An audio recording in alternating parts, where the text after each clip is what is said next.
সম্মান কালা মালিক আর ধলা মালিক বাজার খারাপ কাঁচামালের ব্যবসা আজকে লজ যাবো ভাই ধরা খাতাছি এগুলো চাইছি 15।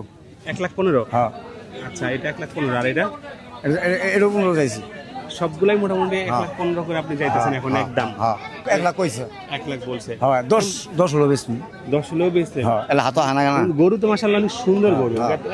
আপনি কমে দিয়ে দিচ্ছেন কারণ কি? বাজার খারাপ। বাজার খারাপ কাঁচামালের ব্যবসা আজকে লজ যাবো ভাই ধরা খাতাছি। কয়টা আনছিলেন গরু? ঘুরে আসলাম 24টা।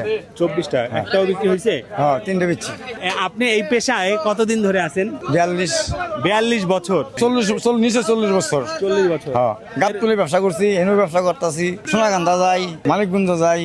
এখন লাভ লসের মধ্যে দিয়ে চলতেছে। হ্যাঁ লাভ লসের মধ্যে দিয়ে চলতেছে, আল্লাহ চলাতেছে। কালা মালিক আর ধলা মালিক গরু হাট জমানোর একটা পদ্ধতি না ভাই, আমার গরু অলরেডি দাম করে এলাইছি। ঠিক আছে, আমার 60টা গরু 700 দাম কইছে, আমি 15 চাইছি।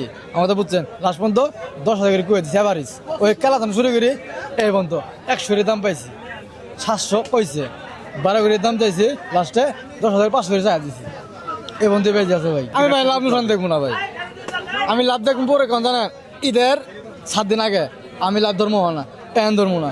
এই গরু কিনি ভাই, আমি গরু কিনি বড় গরু মনে করেন 2 লাখ 250 300 150 এলে গরু কিনবো, কিন্তু আমি এলে গরু কিনবো না। কিন্তু বড় গরুতে তো যারা ব্যবসা করে বড় গরু, তারা বলে যে বড় গরুতে লাভ নাই, লস হয় বেশি, লাভ মানুষ কেন ভাই? একটা রিস্ক থাকে।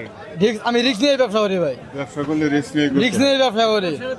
আমার তো বুঝছেন, রিস্ক না নিলে আপনি ভালো হবেন না, রিস্ক নিয়ে লাগবে। 500 টাকা আমি চাই না করা হবে? হ্যাঁ এটা সম্মান আমার, কি কর সম্মান।